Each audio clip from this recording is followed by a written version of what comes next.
নমস্কার বন্ধুরা। মোমো খেতে আমরা সবাই ভালোবাসি, কিন্তু ময়দা স্বাস্থ্যের জন্য সবসময় ভালো না। তাই আজ আমি আপনাদের দেখাবো একদম দোকানের মতো স্বাদের অথচ স্বাস্থ্যকর আটার ভেজ মোমো। কড়াইতে সামান্য তেল গরম করে নেওয়ার পর দিয়ে নিচ্ছি মিহি করে কুচানো বাঁধাকপি, গাজর, বিনস, পেঁয়াজ, কাঁচা লঙ্কা, আদা রসুন পেস্ট দিয়ে এরপর এগুলোকে ভালো করে নেড়ে নেব। দিয়ে নিচ্ছি স্বাদ মতন লবণ। আবারও এগুলো নাড়তে চাড়তে থাকবো। আদা রসুন পেস্ট যেহেতু দোকানে রেডিমেড কেনা, তাই এটা আগে না দিয়ে সবজির সাথেই দিয়ে নিলাম।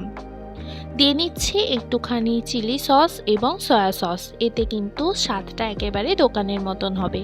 2-3 মিনিট ভালো করে নাড়তে থাকবেন, তাহলে কিন্তু সবজির ক্রাঞ্চি ভাবটা থেকে যাবে। এবার মেখে রাখা আটা থেকে ছোট ছোট লেচি কেটে নিন। এবার খুব পাতলা করে বেলতে হবে। মনে রাখবেন, আটার মোমো কিন্তু ময়দার চেয়ে একটু বেশি পাতলা বেললে খেতে ভালো লাগে। এবার মাঝখানে পুর দিয়ে মনের মতো ডিজাইন করে নিন। আমি আজকে একদম ট্র্যাডিশনাল ডিজাইনটা করছি। দেখুন কত সহজে হয়ে যাচ্ছে। ধারের দিকটা একদম পাতলা হতে হবে আর মাঝখানটা সামান্য একটু মোটা থাকবে, যাতে পুরের ভারে মোমোটা ফেটে না যায়। এবার ঠিক মাঝখানে 1 চামচ সবজির পুরটা দিয়ে নিন। এবার এক হাতের আঙুল দিয়ে মোমোর একটা ধার ধরুন। আমরা কিন্তু পুরোটা জুড়ব না, শুধু একদিকের অংশ দিয়ে কুঁচ করা শুরু করব। দেখুন, ঠিক যেমন আমরা শাড়ির কুচি দিই, ঠিক সেভাবে একটার ওপর একটা ভাঁজ বা প্লেটস ফেলুন। বুড়ো আঙুল দিয়ে ভেতরের পুরটা একটু চেপে ধরুন আর তর্জনী দিয়ে ছোট ছোট ভাঁজগুলো তৈরি করুন।